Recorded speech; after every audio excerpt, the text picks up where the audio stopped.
name is Liezl from Liezl Loves Books, and welcome back to my channel. If you're new to my channel, I'm just a girl who likes reading romance, fantasy romance, paranormal romance, any kind of genre of romance in general, and I also happen to have cerebral palsy, and it would mean the world to me if you would subscribe to my channel. I also hope watching my videos can make your day just a little bit brighter. I post new videos every Monday, Wednesday, and Friday.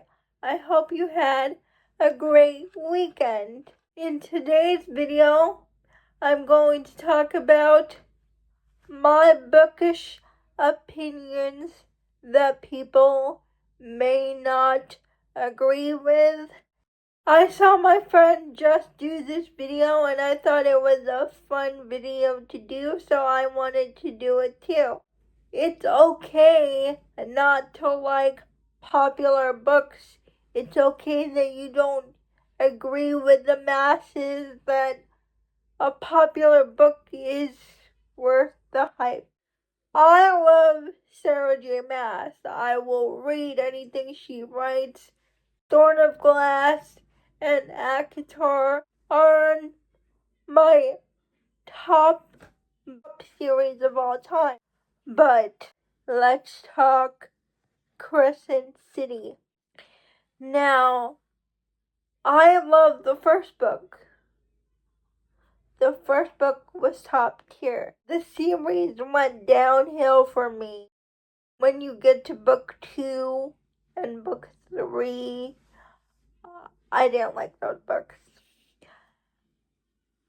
I've said this before, but Bryce and Hunt are my least favorite Sarah J. Maas couple. If I had to list my favorite Sarah J. Maas couple, Hunt and Bryce would be so far down on that list.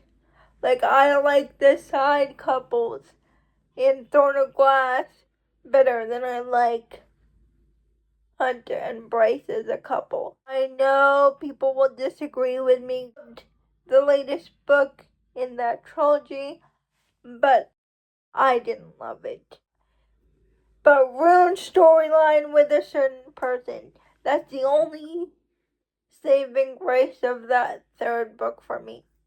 And as I said, I will continue to read Sarah J. Maas's books, but I just don't like the Crescent City series. Fourth Wing. At first I didn't like it when I read Fourth Wing when it first came out. But then I listened to the graphic audio and I liked it. But then I read Iron Flame and the third book in that series, and I did not like it. The only thing I liked about Fourth Wing was the dragon. It was not my type of romantasy, and that's okay. Say You'll Remember Me by Abby Jimenez. I DNF'd this book. I didn't like how it handled the dementia situation, the family situation that the heroine was going through. I didn't like it at all.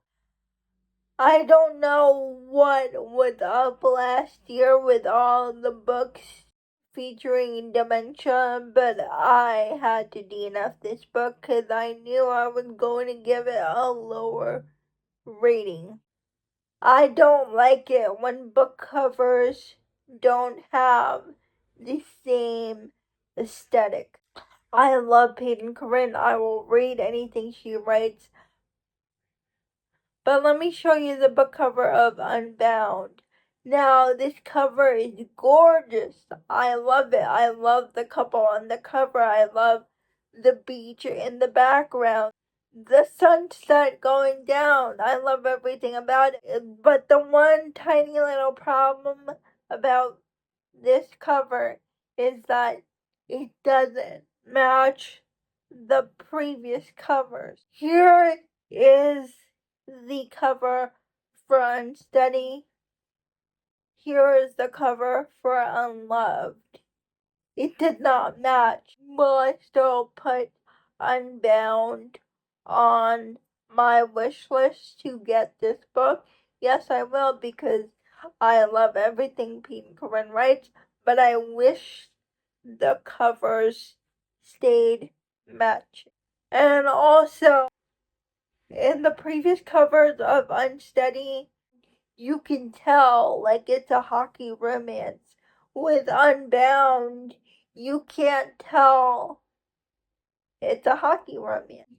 I love it when the ex-boyfriend in the ex-boyfriend's dad trope gets a book, gets a redemption arc. But the only one I can think of right now is Mercy by Sarah Kate. Bo was such an asshole in the first book and in Emerson's book, and I loved Bo in Mercy, his book. I just loved his growth and his redemption. I love Surprise Baby. I love It's Not His Baby. And I love Secret Baby. I know people don't like kids in their romance books. It works for me. A trope that I do not like 99.9% of the time is older brother's best friend trope. Because the older brother is always an asshole when the couple gets together, and I don't see a reason for it. It always irks me when the brother acts so immature when his best friend has a romance with his sister. Past to present timeline in book rarely did this work for me. I mean, I do like it in some books I do not. Like a recent one I can remember that the past chapters worked for me in a romance is Rewind It Back, because we only got the essential flashbacks of when the couple used to be together. Like, I don't like it when the story is bogged down with flashback after flashbacks in the story, because sometimes it takes me out of the present timeline. I think it's essential to read romance books written by actual male queer authors. Like, don't get me wrong, I love romance books when the woman is writing it too, but I think it's very important to actually read an romance book where the author can give his own lived experience. My favorite male romance queer authors are Tal Bauer. An example of his book would be his latest book, The Fall. The Fall was one of my favorite books of last year. Another male queer author would be J.P. Joseph. I will read anything he writes. He wrote my favorite book of last year, King of Pain. Like, when I have an arc, I like to read the arc closer to the release date. Because if I read it too far in advance, I can't talk about this book because the book is not out yet. those are all my bookish opinions. Please let me know your bookish opinions, and if you agree with mine, I would love to know. Please like, comment, and subscribe to my channel. Liking this video would help me out a lot. And I'll see you Wednesday. Bye.